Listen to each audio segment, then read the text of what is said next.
Não penseis que eu vim trazer a paz sobre a terra. Eu não vim trazer a paz, mas a espada. Porque eu vim separar o homem de seu pai, a filha de sua mãe e a nora de sua sogra.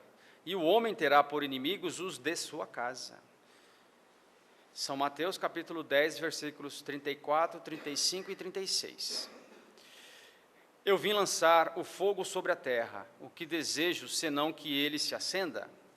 Eu devo ser batizado com o batismo, e quanto me sinto apressado que se cumpra. Credes que eu vim trazer a paz sobre a terra? Não, eu vos asseguro, mas, ao contrário, a divisão. Porque de hoje em diante, se encontram 5 pessoas numa casa, elas estarão divididas umas contra as outras, 3 contra 2 e 2 contra 3. O pai estará em divisão com seu filho, e o filho com seu pai, a mãe com a filha e a filha com a mãe, a sogra com a nora e a nora com a sogra.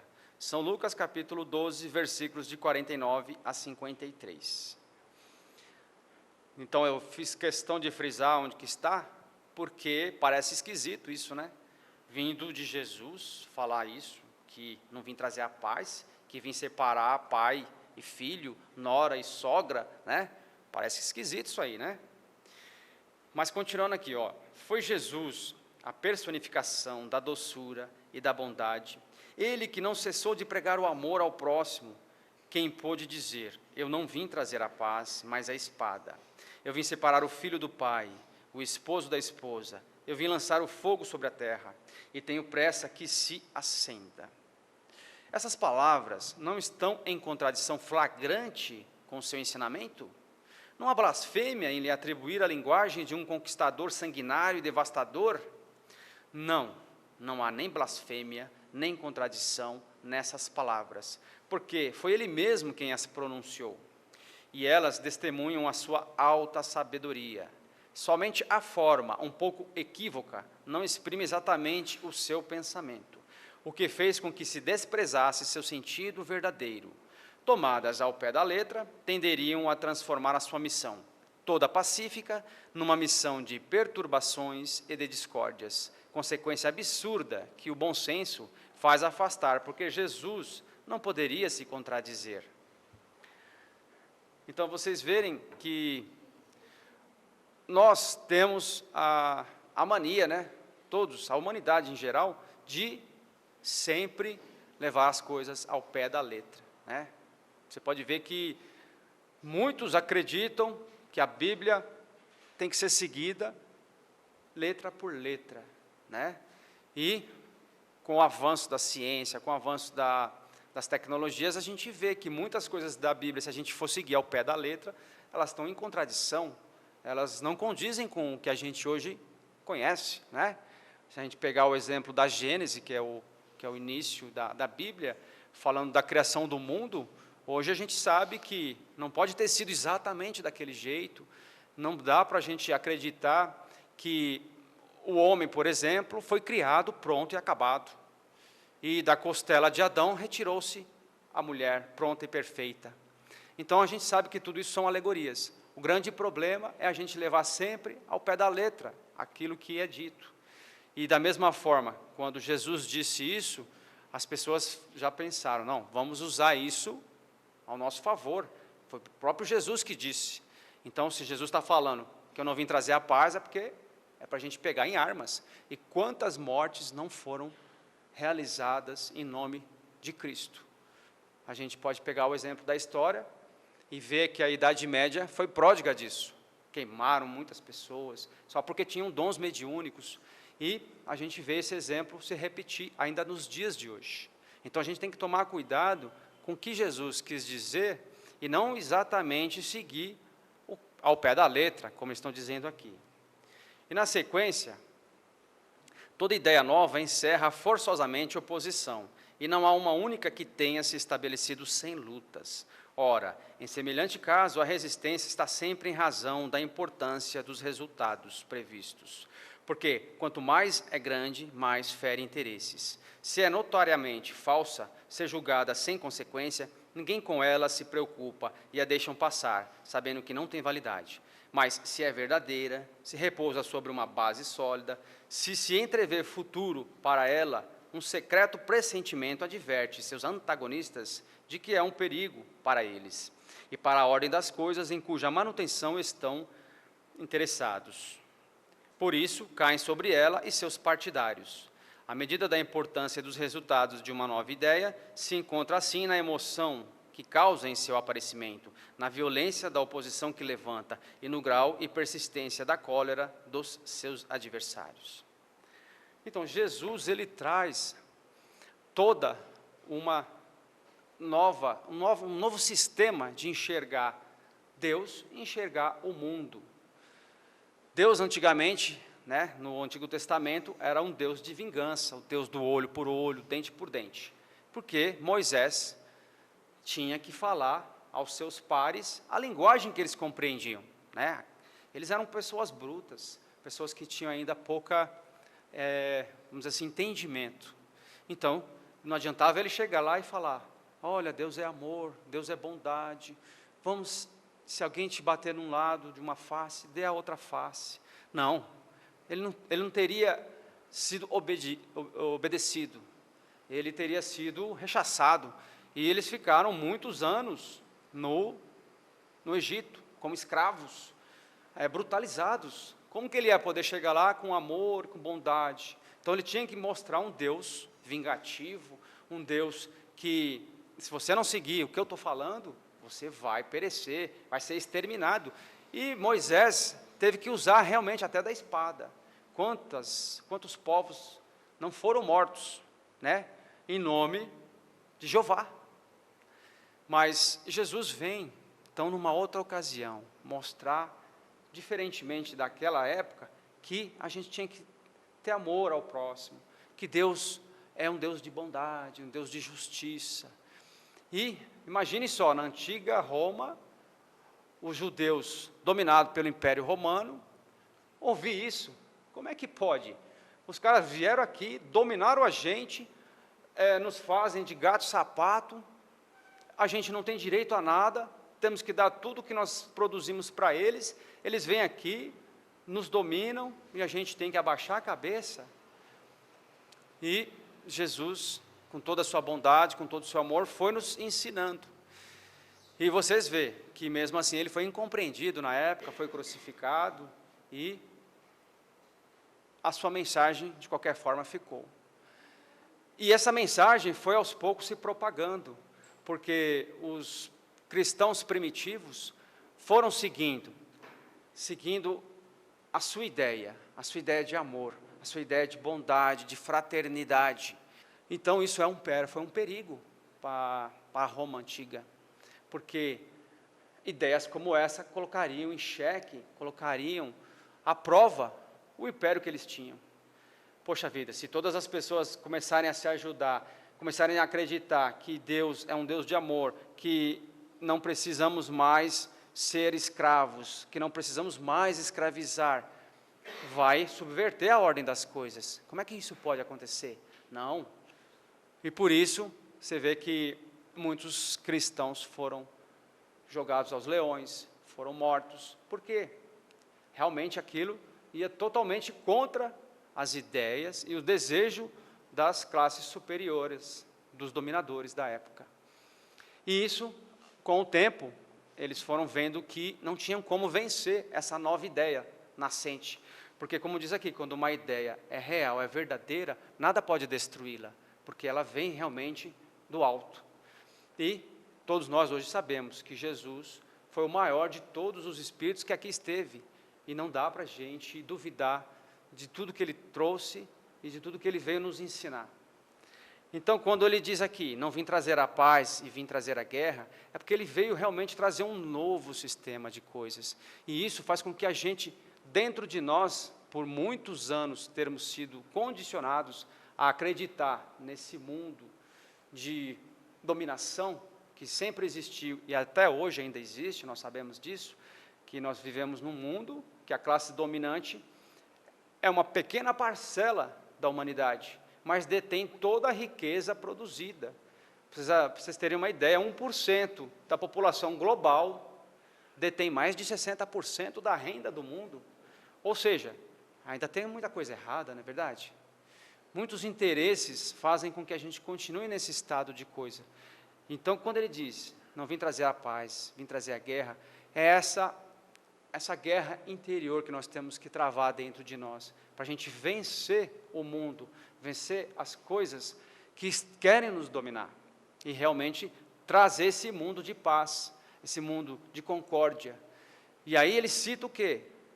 Formas da gente entender, falando que dentro de um lar vai haver divisão, que um filho vai ficar contra o pai, a nora contra a sogra. Por quê? Porque nós hoje vivemos, dentro dos nossos lares, a divisão. Pessoas que acreditam numa coisa e outras, pessoas que acreditam em outras, dentro de um lar, estão hoje se digladiando, né? Aí, essas palavras estão muito atuais, porque nós vivemos num momento de polarização da sociedade, né? O nosso país, por exemplo, viveu, nas últimas eleições, um momento de discórdia muito grande. E a gente vê pessoas, aparentemente, com boas intenções, com desejos de ver um país melhor, nacionalistas, ver um mundo melhor, lutar contra o seu irmão, porque não acredita naquilo que ele acredita, porque acha que aquelas outras ideias que tinham eram ideias do demônio, até isso chegam a dizer. Então, a gente vê que isso está acontecendo e acontece nos dias de hoje. E por isso eu trouxe essa mensagem para a gente refletir. Continuando aqui, Jesus vinha proclamar uma doutrina que solapava pelas bases os abusos nos quais viviam os fariseus, os escribas e os sacerdotes do seu tempo. Assim fizeram-no morrer, crendo matar a ideia, matando o homem. Mas a ideia sobreviveu, porque era verdadeira. Cresceu porque estava nos desígnios de Deus, e saída de um obscuro burgo da Judéia, foi plantar sua bandeira na própria capital do mundo pagão, em frente dos seus inimigos mais obstinados, daqueles que tinham maior interesse em combatê-la, porque ela derrubava as crenças seculares, que muitos tinham bem mais por interesse do que por convicção. Aí as lutas mais terríveis esperavam seus apóstolos, as vítimas foram inumeráveis, mas a ideia cresceu sempre e saiu triunfante, porque se sobrepunham como verdadeira sobre as suas predecessoras. Então foi o que eu disse ainda há pouco, né? A ideia de Jesus prevaleceu, muitos morreram por causa dela, mas como a terceira revelação, que hoje é a doutrina que nós estamos aqui buscando entender, buscando seguir, nos traz a realidade dos fatos, que somos imortais e que o Espírito sobrevive à morte. Então, todas aquelas pessoas que se sacrificaram pela causa, continuaram, tiveram novas existências, conseguiram se aprimorar cada vez mais, assim como nós, que estamos aqui ainda buscando esse aprendizado. Mas assim, o objetivo que eu queria trazer, falando sobre esse assunto hoje, é particularmente no nosso caso, o caso da doutrina espírita. Como nós temos essas luzes que os nossos irmãos já desencarnados nos trazem, comprovando a existência, né, do espírito após o desencarne, que aqui estamos apenas de passagem, estamos apenas num corpo temporário, trazendo essa certeza, eles fazem com que a gente busque a nossa mudança interior, busque a nossa reforma íntima, como é o nosso chavão, né, um mantra dos espíritas, né? Vamos buscar a reforma íntima. Mas a reforma íntima, ela tem que se dar em todos os sentidos, e no sentido social, ela é muito mais importante, porque se a gente está dentro de uma crença, em que buscamos a solidariedade, a irmandade entre os povos, fazer o que Jesus falou, vamos nos amar uns aos outros, como eu vos amei, a gente tem que, de todas as formas, combater a violência, combater a discórdia dentro dos nossos lares, dentro das nossas comunidades e dentro das nossas instituições. Porque nós já temos essa certeza, que nós não somos só isso aqui, nós não somos só essa pessoa que me anima hoje, eu não sou só o Heraldo, eu sou um espírito imortal, eu já vivi várias vezes e vou viver ainda em outras oportunidades, e cada oportunidade eu tenho que tender a me melhorar. Então, a nossa obrigação como espírita, ou como praticantes ou estudantes do espiritismo, ela é muito mais forte nesse sentido, porque a gente precisa realmente mostrar que nós somos pessoas de bem e queremos o bem, não importa se você pensa diferente de mim, não é porque você não acredita no mesmo que eu, não é porque você não votou no mesmo representante que eu tenho que te rejeitar, que eu tenho que usar de palavras grosseiras ou atitudes grosseiras e nem pregar a divisão. E de mostrar que nós, como espíritas, como portadores dessa revelação, a gente tem essa obrigação moral de buscarmos a unificação, buscarmos a concórdia entre nós, dentro aqui da nossa casa, dentro dos nossos lares, dentro das nossas comunidades em que a gente vive, e em tudo aquilo que a gente pode estar divulgando, se relacionando nas redes sociais, né? Em tudo aquilo que a gente pode estar nos manifestando, a gente precisa, então, ter esse desejo, essa vontade realmente de estarmos juntos, buscando um mundo melhor, e não esse mundo que procura, muitas vezes, né, até a gente acaba sendo conduzido a imaginar, ou achar que aquilo está correto, né, que é dessa forma que a gente vai conseguir, sabe, banir aquelas pessoas, ou aqueles seres que são o fruto da discórdia, o fruto da rebeldia, o fruto daquilo que a gente repugna. Mas, como nós temos essa certeza que a doutrina espírita nos traz, que somos imortais, que estamos aqui para o nosso aprendizado, uma das nossas obrigações, quando a gente alcança algum discernimento, alguma luz, é justamente propagar isso aos nossos pares. Para finalizar, ontem eu estava ouvindo uma jornalista que escreveu um livro a respeito das mulheres condenadas nos presídios, e ela particularmente fez uma entrevista com várias presas no Rio Grande do Sul. E lá ela informou como é triste a situação das mulheres presas, muito mais do que dos homens, porque elas são abandonadas, porque uma mulher criminosa, ela é relegada da sociedade. O homem criminoso ainda tem o quê? A visita da esposa, né? A visita dos filhos. Agora, uma mulher criminosa, não, a mulher não pode ser criminosa.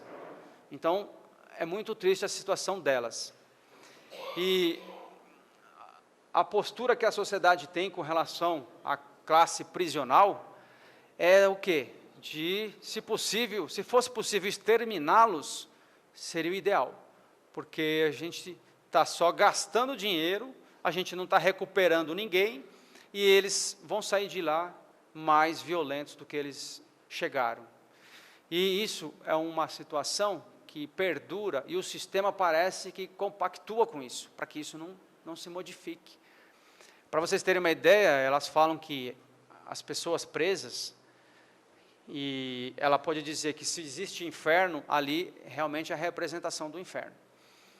As pessoas presas vivem num ambiente tão, vamos dizer assim, ruim, tão insalubre, tão cheio de problemas, que a gente vai falar, mas eles merecem, eles são pessoas que mataram, que estupraram, que violentaram, eles não têm até demais, nessa visão que nós temos. Mas a gente sabe que se nós somos espíritos imortais e que estamos aí passíveis de erros, a gente deveria ter uma outra postura. Porque o que acontece? Dentro dos presídios existe uma outra ordem. E as pessoas que lá estão, muitas vezes, para sobreviverem lá, elas precisam aceitar as regras que lá existem, e acima até das estabelecidas pela instituição. E para eles conseguirem, às vezes, alimento, conseguirem o mínimo para sobreviverem, eles acabam recebendo ajuda das corporações criminosas, dos PCCs das vidas. Muitos têm filhos, famílias lá fora, e eles precisam ajudar na continuidade da sobrevivência dos filhos, de família. E aí, quem ajuda eles? Essas instituições. Às vezes pagam aluguel, às vezes dão uma cesta básica, às vezes dão alguma assistência médica. E aí eles ficam refém daquelas pessoas. E quando eles forem libertados, eles já têm uma dívida com o crime. E muitas vezes a gente fala, tá vendo, a pessoa recebeu aí o indulto, ou recebeu aí o direito de sair, aquelas saidinhas, né? E vão lá e cometem crimes. Mas às vezes eles são obrigados, porque eles têm já essa dívida. Então, ou seja, o sistema vai criando, os seus tentáculos vão por toda parte, e aí fica difícil realmente. E a gente acaba ficando refém dessas situações e desacredita de tudo. Mas ali estão seres humanos, como todos nós, passíveis de erro, como a gente também tem, somos passíveis. E se essa doutrina maravilhosa nos ensina que nós somos imortais, e que eles vão desencarnar e vão continuar, e vão ter novas oportunidades, se a gente conseguir, de alguma forma, recuperá-los, antes de que isso aconteça, eles serão um obsessor a menos no futuro. Serão seres que já vão conseguir, nessa existência, dar um salto, que é o que nós todos queremos, que nós todos buscamos isso. Então é isso, meus amigos. A reflexão de hoje, da moral estranha, é justamente para que a gente entenda que nós temos que buscar a paz interior, nem que para isso a gente tem que usar a espada que está dentro de nós. A espada para romper com essas coisas que estão séculos e séculos dentro do nosso psiquismo, dentro da nossa mente, que nós somos seres em evolução de verdade e que podemos a cada dia ser melhor e melhorar ao nosso redor.